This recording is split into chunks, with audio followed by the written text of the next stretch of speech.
بر شما. خوش آمدید به اپیزود دیگری از پادکست گاردین مایند. اول از همه نوروز بر همه شما عزیزان خجسته و پیروز باد. هر جا که هستید امید بهترین ها رو براتون دارم. این اپیزود رو اختصاص میدم به بررسی مجموعه ای از مسائل مربوط به ازدواج، تأثیراتی که عوامل فرهنگی بر این موضوع میذارند و قوانین مدنی مربوطه. مسائلی که از نظر روانشناختی و اجتماعی به خصوص در زمینه عدالت اجتماعی بین زن و مرد بسیار حائز اهمیت هستند. با یک بررسی و تحلیل دقیق میتونیم مسیر شکل‌گیری این قوانین مدنی رو در کنار انگیزه‌های فرهنگی بررسی کنیم و ببینیم که این عوامل چگونه روابط میان دختران و پسران رو در قالب یک ساختار اجتماعی شکل میدن و به چه سمتی سوق میدن. منتها به طور کلی قبل از اینکه شخصی بخواد به جنبه‌های ساختاری ازدواج فکر کنه، معمولاً چیزی که بیشتر توجهش رو جلب میکنه احساسات و هیجاناتیه که موقع برخورد با یه نفر تجربه میکنه. بیشتر جوونا و حتی خیلی از افراد میانسال و بزرگتر قبل از هر چیز تحت تاثیر همین احساسات قرار میگیرن. مثلا وقتی شما با کسی آشنا میشید و یک قراری میذارید که همدیگر رو ببینید، معمولاً قبل از قرار، در حینش و بعدش موجی از احساسات و هیجانات رو تجربه میکنید که این تجربه ها میتونن خیلی جذاب باشند. ممکنه حس اعتماد به نفس پیدا کنید، حس ارزشمندی و یا حس تعلق رو تجربه کنید. و جالبه که این حس و حال‌ها علیرغم اینکه چقدر شما تو دیت گذاشتن تجربه دارید، این حس و حال‌ها باز هم میتونن بارها و بارها تکرار بشن، چون هر شخصی ویژگی‌های منحصر به فردی داره، از شخصیت و ظاهرش گرفته تا رفتارها و افکار و تمام پیچیدگی‌های منحصر به فرد خودش. تمام اینها میتونن برای شما جذابیت و کشش خاصی رو ایجاد کنن. به همین خاطر هر آشنایی میتونه یه تجربه جدید براتون بسازه، به خصوص وقتی موضوع تعامل با جنس مخالف مطرح میشه و توی این تجربه های جدید معمولاً احساسات بر تفکر غالب میشن و میتونن تصمیم گیری ها رو تحت تاثیر قرار بدن. البته این رو هم عرض کنم که این حس و حال ها نه چیز عجیبی هستند، نه تقدس خاصی دارند، نه ربطی به مفاهیمی مثل عشق در نگاه اول و از این گونه باورهای بی اساس دارند، بلکه یک بخش طبیعی از وجود انسانی ما هستند که کاملاً تابع یک سری فعل و انفعالات شیمیایی در مغز هستند که از نظر علمی به راحتی قابل توضیحند. در واقع این شیمی مغز شماست که تجربه شما رو شکل میده که یک توضیح کلی درباره‌شون بدم. به این شکله که سناریویی رو فرض کنید که با کسی آشنا شدید و برای اولین بار می‌خواید ببینیدش. قبل از اینکه بخواید برید سر قرار، ممکنه یه حس اضطراب بهتون دست بده. این اضطراب به خاطر ترشح آدرنالین هستش که به اصطلاح بهش میگن هورمون جنگ یا گریز، که وقتی استرس، ترس یا هیجان دارید ترشح میشه و بدن رو توی حالت آماده باش قرار میده. مثلا ممکنه ضربان قلبتون بالا بره، مردمک چشمتون گشادتر بشه، کف دستتون عرق کنه، یه حس گر گرفتن بهتون دست بده یا حتی هوشیارتر از قبل بشید. هر کسی به گونه‌ای متفاوت این علائم رو در خودش نشون میده. در واقع کاری که آدرنالین میکنه اینه که میاد انرژی و تمرکز شما رو افزایش میده و باعث میشه واکنش هاتون نسبت به موقعیت‌های استرس‌زا سریعتر بشن. برای همین هم اگه دقت کنید قبل از اینکه بخواید برین سر قرار، حرکاتتون ناخودآگاه تندتر از حالت عادی میشن. حالا رسیدین سر قرار، طرف مقابل رو میبینید، از نظر ظاهر و شرایط همونیه که مد نظر شما بوده. میشینید یک گفتگویی میکنید، با هم میگید، میخندید، فضا براتون دلپذیره و در کل حس خوبی رو تجربه میکنید. خب این حس خوب از کجا میاد؟ در اینجا این حس خوب به خاطر ترشح دوپامین در مغزتونه که به عنوان یک نوروترانسمیتری شناخته میشه که مسئول لذت و پاداشدهی در مغزه و یک حلقه پاداشدهی ایجاد میکنه که باعث میشه هر چیزی که بهتون حس خوب میده رو بخواید دوباره تجربهش کنید. برای همین اگه قرار خوب پیش بره، هنوز نرفته به فکر قرار بعدی میافتید و چه بسا همون لحظه هم یه تکسی بفرستید و هنوز 10 دقیقه از خداحافظیتون نگذشته علاقتون رو برای دیدار بعدی اعلام بکنید. دوپامین دقیقاً همین کار رو میکنه. بهتون حس خوب میده و شما رو تشویق میکنه که شرایط، رفتار و موقعیت‌هایی که باعث ترشح دوپامین شده رو دوباره تکرار کنید. حتی فکر کردن به اون موقعیت هم میتونه باعث ترشح دوپامین بشه. برای همین ممکنه فقط چند روز از قرار اول گذشته باشه ولی شما 24 ساعته دارید به خم ابروی یار فکر میکنید. در نمازم خم ابروی تو با یاد آمد، حالتی رفت که محراب به فریاد آمد و اینا همه در عرض مثلا 3 روز اتفاق افتاده برای شما. و بعضی هم این رو به حساب عشق در نگاه اول میگذارند، در حالی که چیزی به عنوان عشق در نگاه اول وجود نداره. هر چی تجربه میکنید نتیجه فعل و انفعالات شیمیایی مغزتونه. به طوری که اگه توی مغز تغییری ایجاد بشه یا به هر دلیلی توی عملکرد بعضی از انتقال دهنده‌های عصبی و هورمون‌ها اگه اختلالی به وجود بیاد، مثلا یک بخشی در مغز هستش به نام ventral tegmental area و caudate nucleus که اینها نواحی کلیدی در سیستم پاداشی مغزند. وقتی در اینها اختلالی به وجود بیاد، کاملا ممکنه اون حس ارتباط عاطفی و جذابیتی که حتی فقط با فکر کردن به یه نفر تجربه میکنید به کلی از بین بره. یا یه بخش دیگه ای تو مغز هست به نام هایپوتالاموس که وظیفش تنظیم و تولید اکسیتوسن و دوپامینه که در ایجاد احساس نزدیکی، وابستگی و عشق نقش اساسی داره. حالا اگه به هر دلیلی عملکرد هایپوتالاموس مختل بشه، اون اتصال عاطفی و حس جذب شدن به دیگری ممکن اصلا شکل نگیره. حتی بعضی داروها هم میتونن این فرایند رو مختل کنند. مثلا برخی از داروهای ضد روانپریشی مثل داروهایی که برای اسکیزوفرنی یا اختلال دو قطبی تجویز میشن، میتونند احساس لذت، انگیزه و کشش عاطفی به دیگران رو کاملا کاهش بدن. خب کار این داروها هم اینه که چون در این بیماری‌ها دوپامین بیش از حد فعاله، میتونه باعث ایجاد توهم و هذیان بشه. از این جهت این داروها میان ریسپتورها یا گیرنده‌های دوپامین رو مسدود میکنند که جلوی این اثرات رو بگیرن و خب نتیجهش هم همونی که عرض کردم، کاملا سیستم احساسی رو میتونه دچار مشکل کنه.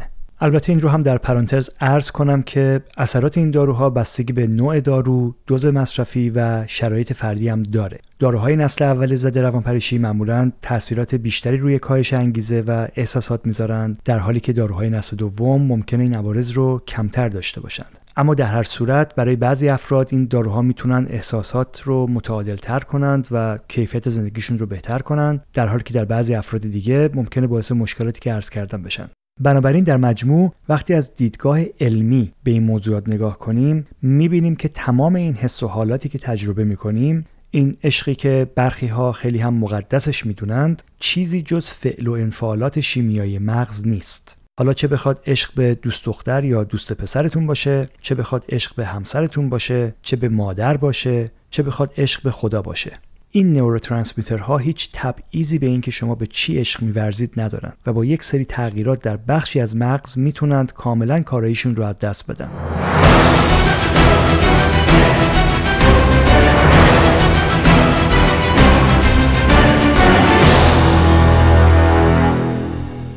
خب وقتی آگاه میشیم که چه فرایندهای علمی بر احساسات ما تأثیر گذارند، اون وقت میتونیم، یا حداقل امیدوارم بتونیم، با دیدی انتقادی تر به رفتارها و تصمیمایی که ممکنه تحت تأثیر هیجانات لحظه‌ای بگیریم نگاه کنیم و این نوع نگرش کمک میکنه که مسائل مهمی رو که واقعا برای شناخت طرف مقابل لازمه بهتر در نظر بگیریم.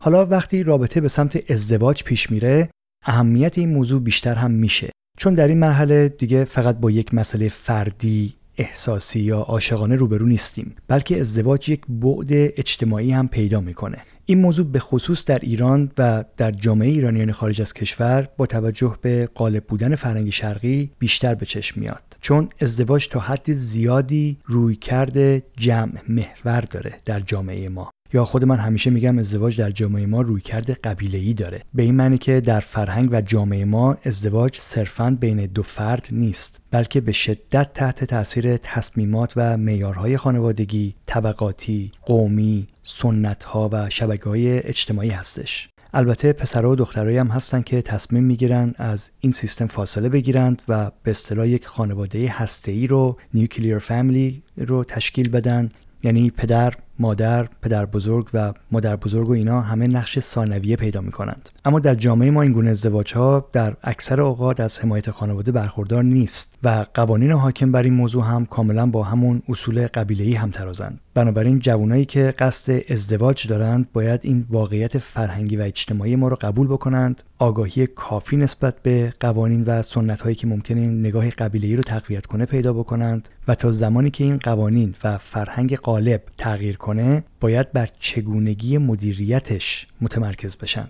و در واقع عدالت رو خودشون بین خودشون ایجاد بکنن. البته قوانین مدنی کشور در رابطه با حقوق افراد در ازدواج این ادعا رو داره که داره عدالت رو بین زن و مرد برقرار میکنه، یک سری قوانین مدنی هست و یک سری شروط پیش‌فرض هم هست که جامعه و قانون از قبل مشخص کردند و در شروط عقد هم ذکر میشند. مایلم چند تا از این شروط و قوانین رو مورد بررسی قرار بدیم تا ببینیم آیا واقعاً مفهوم عدالت که با رضایت از زندگی، بهره‌وری، انگیزه، حس تعلق، ثبات عاطفی و خیلی از جنبه‌های انسانی دیگه ارتباط مستقیم داره، در این شروطی که به صورت پیش‌فرض تعیین شدن آیا رعایت شده؟ به مفهوم پیش‌فرض لطفاً اینجا توجه بکنید. ممکن گفته بشه که این شروط با توافق دو طرف قابل تغییره. اما نکته اینجاست که وقتی موضوعی به عنوان پیش‌فرض مطرح میشه، صرفاً نباید قابلیت متغیر بودنش رو مد نظر قرار داد، بلکه پیش‌فرض بودن چیزی نشان دهنده باورهای نهادینه شده، فرهنگ، ساختارهای اجتماعی، طرز تفکر و یک نوع نگاه فلسفی خاص به اون موضوعه که در اینجا موضوع ازدواج و زن و مرده. مثلا قانون میگه یک زن برای خروج از کشور نیاز به اجازه همسرش داره. درسته که این شرط رو میشه در حین ازدواج تغییر داد و حاج آقا لطف بفرمایند وکالت تامل اختیار به همسر شریف عنایت بفرمایند که ایشون به طور آزادانه بتونن به خارج از کشور نیز سفر کنند، اما همین که این قانون به صورت پیش‌فرض وجود داره نشان دهنده یک ساختاریه که بر اساس نابرابری پایه‌ریزی شده که داره یک ساختار مردسالاری قرون وسطایی، مخصوصا سیستمی که بعد از انقلاب کشاورزی حاکم شد که در اپیزود اول درباره این موضوع صحبت کردم و یک نگاه فلسفی خاص به زن رو داره نشون میده. حالا چند تا از این پیش‌فرض‌های شروط ازدواج رو یک بررسی می‌کنیم ببینیم تا چه حد با درک امروزی ما از عدالت همخوانی دارند، ولی قبل از اون یک توضیح کوتاه هم درباره خود مفهوم عدالت بدم و ببینیم اصلاً منظور از عدالت چیست.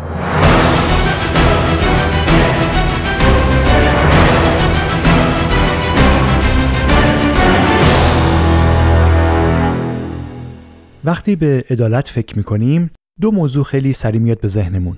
یکی موضوع قانون و سیستم دادگستری هستش و دیگری موضوع اخلاق. در واقع عدالت یک پایه اخلاقی داره که باید توسط قانون اجرا بشه. وارد مباحث فلسفی عدالت نمیشم، فقط به این نکته بسنده میکنم که عدالت ساخته ذهن انسانه و چیزی نیست که در طبیعت وجود داشته باشه یا در طبیعت بوده و ما کشفش کرده باشیم، بلکه یک مفهوم انتزاعیه که ساختار ذهنی و کارکرد اجتماعی داره و در طول تاریخ هم همیشه در حال تغییر بوده و خواهد بود.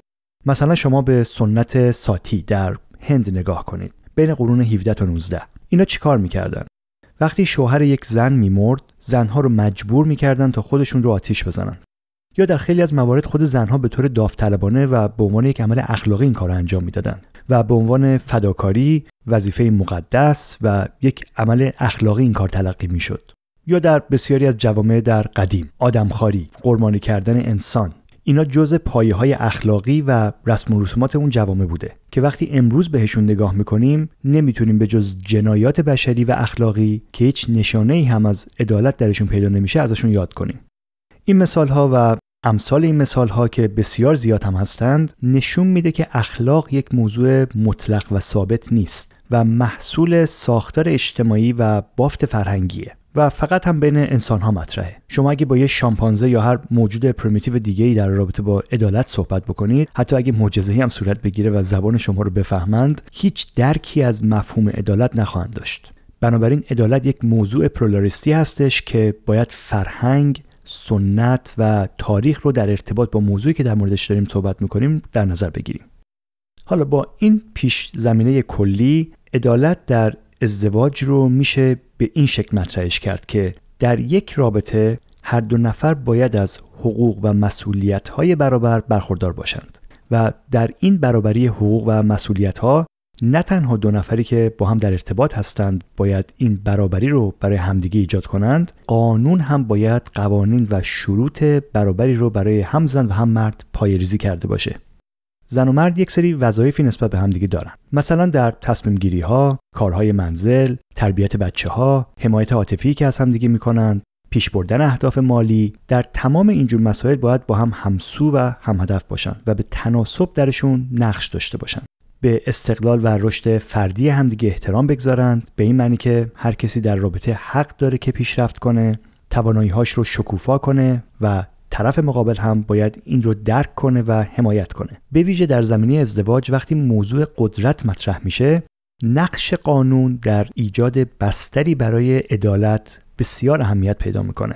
در حال حاضر این داینامیک قدرت بین زن و مرد در جامعه به شکلی نابرابر تقسیم شده که به وضوح میشه در روابط زوجین شاهدشون بود. متاسفانه قوانین در تشدید این نابرابری و توازن قدرت نقش قابل توجهی دارند. قدرت موضوعی هستش که در همه روابط وجود داره و این کشمکش همیشه بین زن و مردها در روابط بوده و خواهد بود، مخصوصا در اوایل و چند سال اول ازدواج، و بسیار هم سالم هست تا زمانی که هر دو طرف درک کنند که چگونه این انرژی رو در مسیر ساخت و همکاری هدایت کنند. اما اگه موضوع قدرت تبدیل بشه به یک موضوع تحمیلی و به عنوان یک حق که حالا قانون هم از اون حمایت داره میکنه، شما دیگه نه تنها رابطه برابری نخواهید داشت، بلکه ازدواجایی هم که صورت میگیره بر اساس نیاز و دروغ و کجروی‌ها صورت میگیره. چند نمونه مثال کافیه تا عمق فاجعه رو در قوانین ازدواج ما ببینید تا کجاست. مثلا همون مثالی که در بخش‌های قبلی زدم که یک زن نیاز به اجازه شوهر داره برای اینکه از کشور خارج بشه، یا موارد دیگه مثل حق اشتغال، حق انتخاب محل زندگی و یا شاهکار دیگری مثل حق تحصیل. چرا باید یک انسان برای درس خواندن شرط بگذاره؟ یک زمانی هست درون خود رابطه دو طرف به این نتیجه میرسند که فعلا به خاطر شرایط مالی به عنوان مثال دست رو موکول کنیم به آینده. اون خب قابل فهمه، ولی اینکه این موضوع به صورت کتبی بخواد ذکر بشه، اون دیگه نشون دهنده یک سری ساختارهایی بر اساس زور و تحمیله که جز فاصله انداختن بین زن و مرد امروزی نتیجه دیگری نخواهد داشت. گاهی اوقات وقتی که به صحبت‌های برخی از متخصصان حقوقی در ایران در مورد مسائل ازدواج گوش میدم، واقعا تعجب میکنم که این افراد از طرفی تلاش میکنن خودشون رو به عنوان حامی حقوق برابر خانم و آقایون معرفی کنند، اما از طرف دیگه هیچ وقت موضوع بی‌عدالتی اجتماعی در این زمینه رو مطرح نمیکنن. میگن که مثلا خانم ها باید در شروط ازدواج حتما حقوقی رو که میخوان داشته باشن رو خودشون قید کنن. خب این ممکنه یک راه حل موقت باشه، یک نوع چسب زخمی هستش که ما فقط روی زخمی که داره به سلامت کلی فرد لطمه وارد میکنه میزنیم، ولی هیچ موقع خود زخم رو درمان نمیکنه و در واقع داره به نوعی مسئله اصلی رو که همون پیش‌فرض‌های نادرست در رابطه با عدالت اجتماعی در ازدواج هست رو نادیده میگیره و خب حالا یا آگاهانه و یا ناآگاهانه داره به عادی سازی مشکل کمک میکنه و توجه رو از ریشه مسئله دور میکنه. وقتی بیام یک جمع‌بندی کنیم از تمام قوانین و شرایطی که در رابطه با ازدواج وجود داره، می‌بینیم که این قوانین یا فرهنگ و اون چیزی که در جامعه پذیرفته شده نشون میدن که مرد یک سری امتیازات از پیش تعیین شده رو داره که زن برای به دست آوردنشون باید تلاش و مذاکره کنه. وقتی این واقعیت رو درک کنیم، دیگه نمیتونیم انتظار داشته باشیم که ازدواج در جامعه ما یک رابطه برابر باشه، چرا که از همون ابتدا داینامیک قدرت به طور نابرابر بین زن و مرد تقسیم میشه و به راحتی میتونه مورد سوء استفاده قرار بگیره و قانون هم حمایتش میکنه. در بسیاری از موارد دیده میشه که مسائلی مانند اجازه خروج از کشور یا به اجرا گذاشتن مهریه، اینا به عنوان ابزاری برای کنترل و تهدید در روابط استفاده میشن و کم هم نیستن این موارد. خب در این شرایط که الان این آگاهی رو داریم که قوانین و فرهنگ حاکم بر موضوع ازدواج در جامعه ما بیشتر به سمت نابرابری بین زن و مرد متمایله و از طرف دیگه میدونیم که ازدواج امروزی متعلق به دو فردی هست که در تمام شرایط، چه سطح مالی، باورهای مذهبی، دیدگاه‌های سیاسی و کلاً همه چیز باید در یک سطح نسبی برابری باشند و همچنین قانون هم باید به طور برابر زمینه ازدواج رو فراهم کنه. با علم به تمام این موضوعات، خب سوالی که میتونه ایجاد بشه اینه که در این شرایط چه باید کرد؟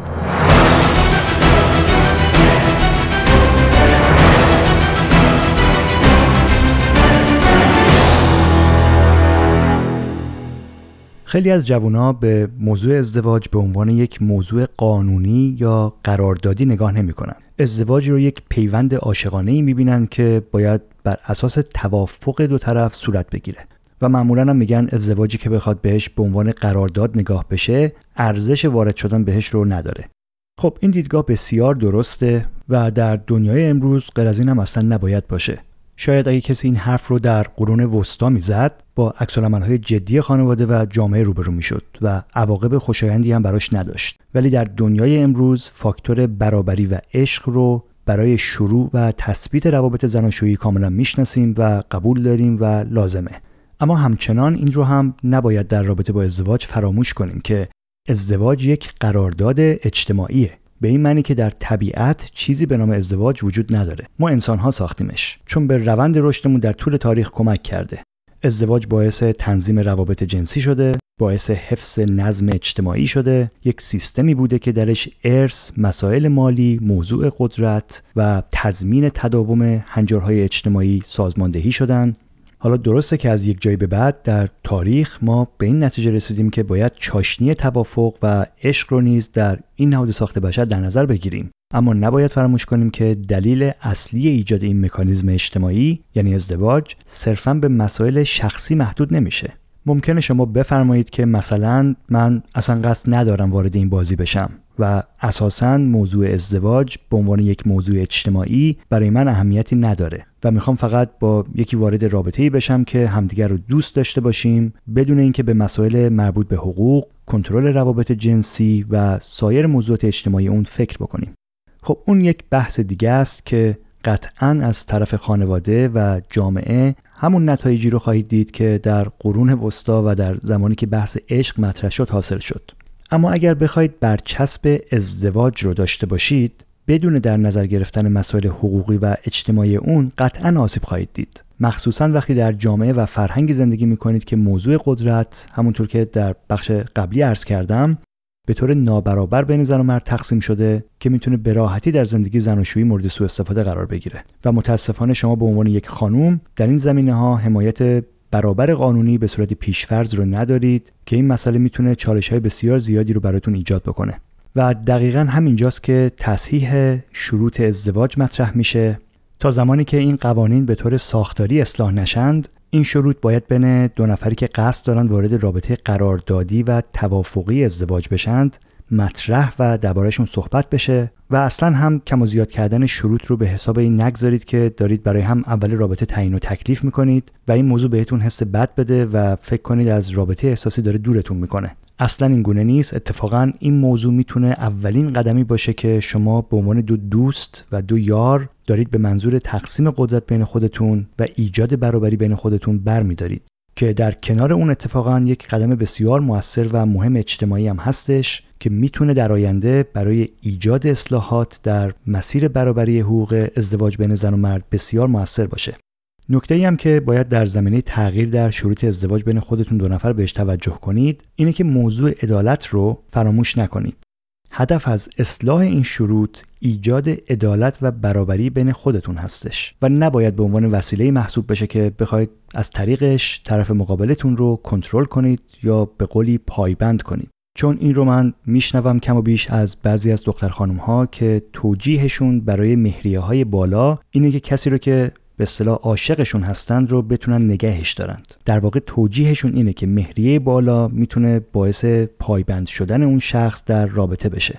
و حالا آقا داماد هم مخصوصا اگر insecure attachment style از نوع anxious attachment اگر داشته باشه، یعنی وابستگی ناایمن از نوع اضطرابی، به ویژه اون دسته آقایونی که رابطه ناسالمی با مادرشون داشتند، اینا اتفاقی که میتونه براشون بیفته اینه که برای پر کردن خلأ عاطفی میان عشق و تایید شدن رو گدایی میکنند.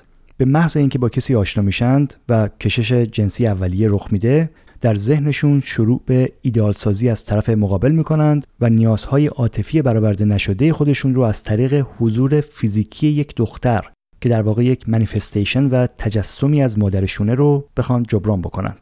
خب در این وضعیت روانی شما نرخ مهریه رو به اندازه سال تولدتون که هیچ میتونید حتی به تعداد 124,000 پیامبری که در طول تاریخ ظهور کردن هم ببرید بالا واسه طرف و اینجوری میشه که میتونید عشقتون رو پایبندش بکنید. اما اینکه شروط ازدواج باید به طور عادلانه بین دختران و پسران تنظیم بشه، از جنبه حقوقیش دارم عرض میکنم. یک مسئله بسیار ضروری هستش، یک بخش مهمی از مسئولیتی هستش که هر دو طرف قبل از ورود به یک رابطه جدی در رابطه با هم باید بپذیرند و توجه داشته باشند که عدالت چیزی نیست که از بالا فقط نیاز به تغییر داشته باشه، بلکه تغییر در این زمینه باید هم در سطح فردی و هم به صورت سیستمیک صورت بگیره. بخش فردیش که همونطور که عرض کردم به دخترها و پسرها برمیگرده، به ویژه آقایون، اما تغییرات سیستمیک رو هم نباید فراموش کرد، چون نابرابری در قوانین ازدواج پیامدهای جدی اجتماعی هم ایجاد میکنه که یکیش تأثیر مستقیم بر روی خود نهاد ازدواج هستش. طبق آخرین آماری که مؤسسه ملی تحقیقات جمعیت در ایران ارائه داده، میانگین سن ازدواج برای خانم‌ها 24 سال و برای آقایون 28 ساله و این در حالیه که سن قانونی ازدواج در ایران برای دخترها 13 سال و برای پسرها 15 ساله که این سن قانونی بسیار کم ازدواج هم خودش یکی از معضلات اجتماعی در ایرانه. البته در کانادا هم این معضل وجود داره. سن قانونی ازدواج هم برای دخترها و هم پسرها اینجا 16 سال هستش و اینا سنینی نیستند که آمادگی لازم رو برای ازدواج فراهم کنه. از دید من ازدواج برای افراد بالای 26 سال هستش. دلایل علمی تثبیت شده‌ای هم در این زمینه وجود داره. مهمترینش رشد پریفرانتال کورتکس هستش، قشر جلوی مغز که مسئول تصمیم گیری، کنترل انگیزه ها و تصمیمات آنی و مسئول برنامه‌ریزی های بلند مدت هستش که تا حدود 25 تا 26 سالگی به طور کامل رشد نمی‌کنه. یعنی کسی که زیر 26 سال سن داره میتونه در ارزیابی ریسک دچار مشکل باشه، در تصمیم گیری های بلند مدت اشتباه کنه، در تنظیم احساساتش دچار مشکل بشه، مسائلی که برای انتخاب شریک زندگی و حفظ یک رابطه عاطفی بسیار حیاتیه. یک تحقیقی هم در دانشگاه ویرجینیا انجام شده در زمینه طلاق که نشون داده کمترین میزان طلاق در میان زوجهایی هستش که بین 28 تا 32 سال ازدواج میکنند. همچنین یک سری مطالعات دیگری هم که در سایکولوژیکال ساینس منتشر شده نشون میدن که انتظار تا بعد از 26 سالگی در مقایسه با ازدواج‌های قبل از 25 سالگی تا 50% احتمال طلاق رو کاهش میده. خب اینها کاملا با مطالعاتی که نوروساینس در زمینه رشد پریفرانتال کورتکس ارائه داده در رابطه با رشد کامل این بخش از مغز تا 26 سالگی بسیار همسو هستش. و مورد دیگه در این زمینه مسئله آیدنتیتی فورمیشن، شکل‌گیری هویت. ازدواج زود هنگام میتونه در رشد فردی، خودشناسی و سازگاری طولانی مدت اختلال ایجاد کنه. میدونیم که بین سنین 12 تا 18 سال نوجوان وارد مرحله از شکلگیری هویتی میشه که بهش میگیم identity versus role confusion. هویت در مقابل سردرگمی نقش که در اون نوجوان هویت و ارزش‌های شخصی خودش رو داره کشف میکنه و بسیاری از افراد هم تا اواسط دهه 20 هم به طور کامل هویت خودشون رو نمیتونن شکل بدن. در واقع برای بسیاری از افراد این دوره اوایل دهه 20 دوره آزمون و خطاست و هنوز مرحله از کاوش هویتیشون هستش. از این جهت وارد رابطه دراز مدت شدن و ازدواج چیزی نیست که کسی بخواد توی این سنین بهش فکر بکنه. البته هستن افرادی که در همون ابتدای دهه 20 سالگیشون تونستن به یک درک هویتی از خودشون برسن و اینا معمولاً افرادی هستن که سکیور اتچمنت استایل داشتن، دلبستگی ایمن باهاشون در کودکی ایجاد شده و اینها به طور نسبی شرایط بهتری رو برای ایجاد روابط بلند مدت دارند. خب برگردیم به موضوع این که قوانین امروزی در رابطه با ازدواج به خود نهاد ازدواج دارند آسیب وارد می‌کنند. یک سری آمار داشتم عرض می‌کردم که میانگین سن ازدواج برای خانم‌ها شده 24 سال و برای آقایون 28 سال و یک آماری هم سازمان ثبت احوال ایران در سال 1402 انتشار کرده که نشون میده میزان ازدواج نسبت به 10 سال قبل، یعنی سال 1392، از اون زمان حدود 39.5% کاهش یافته، در حالی که آمار طلاق بیش از 17% افزایش داشته. و یکی از دلایل اصلی طلاق که در گزارش‌ها مطرح شده، تغییر نگرش افراد نسبت به زندگی مشترک مطرح شده که نگرش‌های سنتی در این زمینه جای خودشون رو دادن به دیدگاه‌های مدرن و دلیلی بوده که انتظارات افراد نسبت به ازدواج تغییر کنه. خب وقتی باورها، ارزش‌ها و نقش‌های سنتی رو بیایم با ارزش‌های مدرن مقایسه کنیم، می‌بینیم که مفاهیمی مثل برابری، مسئولیت‌ها، نقش‌های جنسیتی، انتخاب آزادانه و استقلال مالی و حقوقی از جمله مسائلی هستند که سنت و مدرنیته رو اصلا متمایز می‌کنند. و تغییرات اساسی رو میشه در 3-4 سال اخیر در این زمینه‌ها در مردم مشاهده کرد و وقتی میگم مردم منظور فقط مردم ایران نیست. این تغییرات رو شما به طور جهانی میتونید شاهد باشید که از دید من یک جرقه‌ای بعد از دوران کرونا ایجاد شد با توجه به تغییرات اجباری و ناخواسته اجتماعی که صورت گرفت که این تغییرات به گونه‌ای یک جهش در سطح آگاهی جمعی ایجاد کرد. ولی خب تغییرات در الگوهای تشکیل خانواده و ازدواج در ایران قبل از دوران کرونا شروع شده بود و در کنار گرایش مردم به سمت ارزش‌های مدرنیته، مشکلات اقتصادی هم بسیار تاثیرگذار بوده در رابطه با ازدواج. این تغییرات در واقع به علت یک شیفت فرهنگی صورت گرفته. از این جهت از دید من قانون هم باید سریعاً کچاپ کنه با این جریان. به قولی برای اینکه از قافله جانمونه باید فوراً رنگ عوض کنه و در زمینه ازدواج قوانین باید به گونه‌ای بازنگری بشن که برابری رو در همه زمینه‌های مربوط به زن و مرد فراهم کنه. به طوری که وقتی دو نفر وارد یک رابطه میخوان بشن نگران این نباشن که حالا چه چیزهایی رو در شروط ازدواج کم و زیاد کنند که یک وقت در طول رابطه براشون مشکل ساز نشه، بلکه تمرکزشون بره فقط به سمت انتخاب‌های درست که بر اساس عشق، آگاهی، واقع‌بینی، همکاری، همدلی و رشد متقابل صورت بگیره. در پایان هر اپیزود با توجه به موضوعاتی که صحبت شده یک سوالی رو مطرح میکنم که پاسخش رو میگذارم بر عهده شما عزیزان. پیش خودتون فکر کنید ببینید چه نظری دارید. سوالی که برای این اپیزود میخوام بپرسم اینه که اگر قرار بود خودتون قرارداد ازدواجتون رو بنویسید، چه شروط و قوانینی رو میگذاشتید که بر اساس اونا رابطتون هم منصفانه باشه و هم به خوشبختیتون کمک کنه؟ نظرات خودتون رو در بخش کامنت ها بنویسید. سپاس از این که تا اینجا همراهی کردید. این پادکست رو میتونید از طریق کاست باکس، اسپاتیفای، ساوند کلاود، یوتیوب یا وبسایت من farshidrashidifar.com دنبال کنید. عزیزانی که در استانهای بریتیش کلمبیا، آلبرتا و اونتاریو زندگی میکنند برای مشاوره و تراپی میتونند اطلاعات رو از طریق وبسایت من دریافت کنند. تا اپیزود بعدی بدرود.